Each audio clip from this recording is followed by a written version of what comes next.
Hey there, I hope you're all doing well today. This is your video lesson. There are three things I want to talk about. At the end of the video, if you have any questions or want me to take a look at anything, please feel free to shoot something over to me and I'll kind of give my 2 cents. Cool, I'll just go down the list and we'll go from there. So the first thing is, let me make this go out. Here are buzzy notes. So I know I've been working on getting Eli to keep his finger curled and landing on the tip of his finger. So that's what I'm gonna focus on for first thing. So what I'll do, what I want you to do,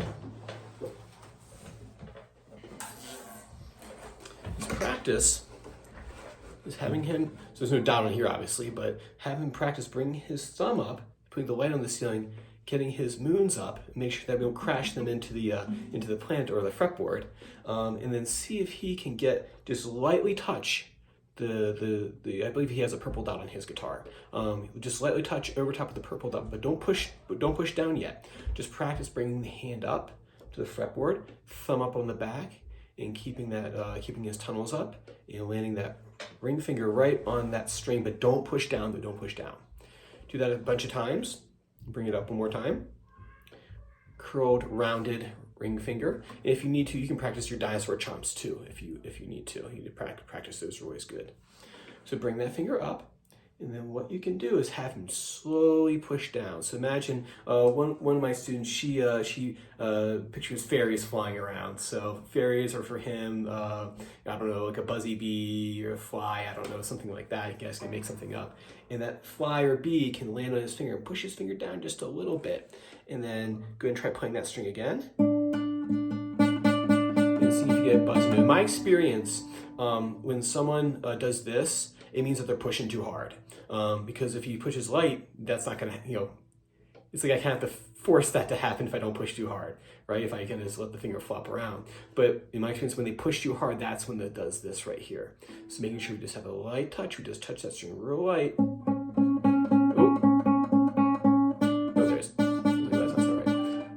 There's that buzzy bee. Or that fly on our guitar. Right, and then what you can do also, we've done this before, is draw a little dot on his finger. That way he has something to aim for, getting that finger on the fretboard. Right, and then at that point, it's just a matter of pushing just the tiniest bit more. You might just do that naturally to get a nice bell tone out of there. I'm barely pushing down on this thing. So I want you to practice the buzzy purple dot. And then number two, I think last time he got confused in some of the string names, so let's go ahead and review those this week. So you can put the guitar on tabletop if you want to, depending on how he's doing that day. So you can put the guitar on tabletop, right, on the ground, on the floor. And I'll tilt it up a little bit so you can just kind of see what I'm doing, but this would just be flat on the ground. And you can quiz him, so put his hands behind his back and like, all right, Eli, point to the G string. Start with one, just get one review, so Eli, this one's the G string, ready? G string, point to it, G string, point to it. All right, now we're gonna put B in there, G and B, ready? And B, do that right there. So kind of slowly build it out. So have him just do one string at first for the review, then add a second string, and then later on in the week, if it's looking all good, add the third string in there just to review those note names.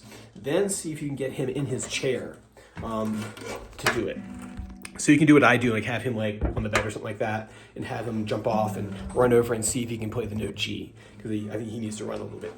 So you have him just run over, jump off the bed in a safe manner, and go ahead and play a note G, right? Or if you have a guitar, maybe you guys can race each other. I know that was always a big hit. So you can have run over and then play, okay, B. Right, have him reset, go back over to the bed again. All right, now play E. Runs over, and maybe if you don't have another guitar lying around, maybe what you can use is like a popper or some sort of timer or something like that, something that he has to beat. Otherwise, they'll take their time getting in position. So practice that. And then the third and last thing I want you guys to work on are your moonwalks. I think we've done a little bit. We haven't done it too much on the guitar, but what I want you to have him practice is we have our index and our middle finger right here, and then we're gonna make big motions like we're in space. If you can walk around, maybe roll the dice. How many times are you gonna run back and forth on your guitar? So you can have him like roll, so say if he rolls a 4, he has to do 4 times across his guitar like this. Big motions like this right here, big motions to begin with, right? You wanna eventually it'll be like this, but a nice big motion so he gets that motor skill going. Big motions, 4 times, right? Good, and then you move the game piece, whatever game you guys are playing. It's important to use the games. Yeah, you gotta do that. All right, have him work on that. And then, if he's up for it, we might see this for another time. You're gonna have him parachute and see if he can do a moonwalk on just one note. Right? It can be a G, for example. And the same thing, they both rest back behind, on the string behind. So moonwalk, just like that. Right? Cool. So those are the 3 things I want you all to work on. If you have any questions, like I said, feel free to shoot something over. If not, I will see you the same time next time.